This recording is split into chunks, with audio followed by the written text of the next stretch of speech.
O te toi whatalo whātu leo whaafunga, I le isi whaopoponga le neo talafoma I Sāmoa, o si mai eilo whaafunga. I le whairo inga leo Tala, ma le sui kumsino mtanga luenga o leo, le ia tau afa masanga Samuelu, na visiri ie si tasi o mata opolo tūla I me pei whaamasinonga. O le te ena whaamasino, o le tūlango le lava o lato mau ta pena, e tu ina tuai se mata opu lumo le whaamasinonga. O le kūlanga I le isusuenga. O le susuenga I manta opu e mori e whaamasinonga. O le koa le ngā ruenga whale o leo. E se I maisinga ruenga la iki. O le enforcing o le kūla fonga. So se kūla fonga e soli. E ia e le mengi kolu pe whakau whamali e susuenga. A whai ua te saile leo e mori e kaka. O le vaaya leo. Ua lava ma, ua miti a elements ia. Longa winga. Ua au sia le maua lunga o mau. E ka winga whai le morianga whaso kula fonga. O le kote le se mela ki e ka winga proof ia on wisna portak. O le mākou lea māmalama o leo whinga. O ngā leo whakinga ngā luenga. E mori e leo. O le kariko ngunga leo. Ua lava ma. A whape kisimisi mai le kou.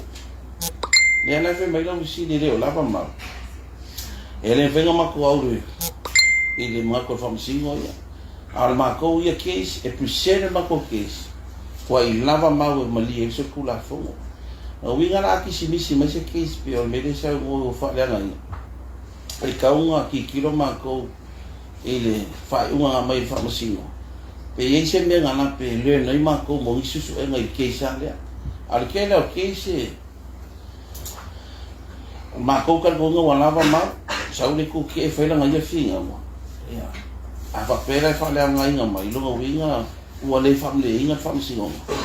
I mau sa kui ngā koe mako. A le kai mea ngā whaisusu e ngā. I sai mako e moria. O le mako kalkonga. Wa au sia le mau lunga mau. E le ngā kia I keise le whai kōsusu e ngā. E ke le se so sange kaunga iai. E ke le se me koe ki kiro iai. E keise e le I o le mawalunga e kaunga mōri ai. Ia o mea umanga e fua pe a mai le whai inga kuskusia e whaamasingo. A le kele au keise e whai gen. Ia o le kele fo keise wa bakuru ma whaamasingo ngā maa le manguia. O le fo ua koe ki kiro I mako inga ia. Koe whale le ia ki kuranga kau susue. Na toi whaamanino fo ele ia taua, o le mata aupu le mali wai o tu au, o loo whaawo pea po o loo te tala pea, pe iai lava nisi mōri mahu, e mawhai o na whina wina ai lea mata aupu. Ua whaamaunia mai al komisina o le official komisio whainga pālota, to lea fōa tu ia Whelolo John Stanley, o le amatanga o le tausanga fau ia Januari, o le a mata tu ina mai ro I lunga le lisi o swafo I la tou, o le a mōlia e tatongi sala, ina ule while e whaia le la tou restala, a me se fui la tou o mai o na restala, a na whiwhili e le whi whati no le la tou a ia te tau e palo tai, na toi whamanatu e to le foa, mo I la tou uma wanga vai restala aile I restala, e lua hawhe tāla le sala tupe te tau on tatongi, au I lato uma ua mai ona restala aile I palota e totongi le se lau tā la. O le te minei e le mawhai ona mauti no le au whai o I lato uma, pe ona sau no to le fua, o lo ngā lurue pēr le uwhi ngā renga tu whāta si o lato swafa, ma wala a wina I le amatango le tausanga fau, e anga iane I le ofisa e totongi ia sala tupe, pe a whai e le mawhai, ona o tulolea I le tula fono, e mwhai ona whai e se sala whawhati pui. Ai ole masi no Februari al tausanga fau, o la amata te tala I lole lola pālota, mo I lato umawanga waa e te tau ona pālota mōli si whinga pālota, o lo lato wawa no le whate ai loa, manu o maua le taimi. Mai o le tausanga fau foi, o le hawha I longa nai, le aso whapitoa mō tangata pālota umam. O le ama whaio na mai mosa o loto le mamano le atunuu, I le vaenga mua o le tawanga tau sala ta mai tai to se fuduma le luo le nei tau sanga, e sa ili ai se sui o Samoa, e anga iatu le tawanga a tau sala o le Pasifika.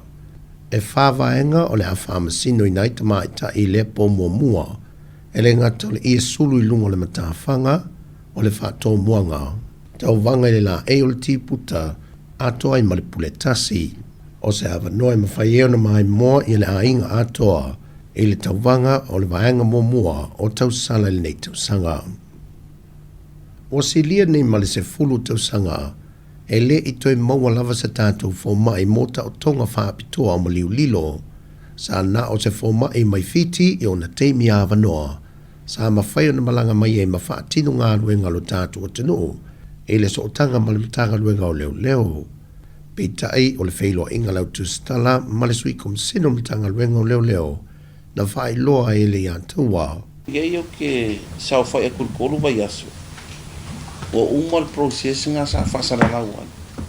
O le whamaumaunga le ikasi rapar kaka nga karsanga mai ai. Nga o kaka mai whawhoko Sāmoa. O mo whaing whanga solo le interview. O I ngā ku se skura nga koe ale haia mai mele koe. Ai, o kaka le sau I e whainga ruenga I lalon kanga ruenga leo leo. I le ngā kai wawe koe so swangi a kiri fo I leo leo le vaenga fo I leo langa ko mai. Whainga kau ko. Ai, wo umal proses nga sa whasara lauan. O uma fo inga interview, kasi kaka na interview. Ma le la sa ungi roe mai whainga ruenga. O le vaenga ku pele sa tiskase le komisinga ma vae fo ima whao au e mako. E leo le kokongi a kore e mai si pe o le package a kore kaka lua se lau lima suafe. O inga lai kongo ai e pole o sanga alau I le fale si me whapenga. Ki le whairanga whapea ko a meo langa salary nga. Ai, e whairanga more breakdown muli a pe o le package a kore kaka nga ke mawala pangole. Le sui kom sino on tanga luenga o leo leo le ia taua a whamasanga sa muelu. O le aso tofi le vai aso le nei o wala ulia whaapitoa ai e pandemi o le malo New Zealand Christopher Luxon sa la feilo inga ma le fionga I le pandemi o Sāmoa le la aulio le mali e topula te vau Fose Schmidt e whaatana no ina nisi o mata aupu e whaatatau le vau whinga malo e lua mai o se ulua e feilo inga fo I lea ia te ta e to lua talua na mai o le whaatautu ina la na fionga I le pandemi o Sāmoa e avea mataita I o le atunu.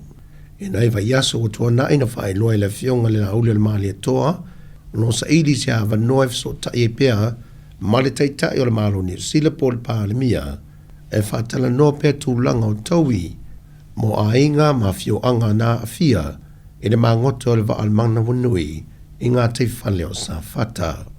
O tala fawia manuia le nei a solo tātou o tunu o whasoi fuia.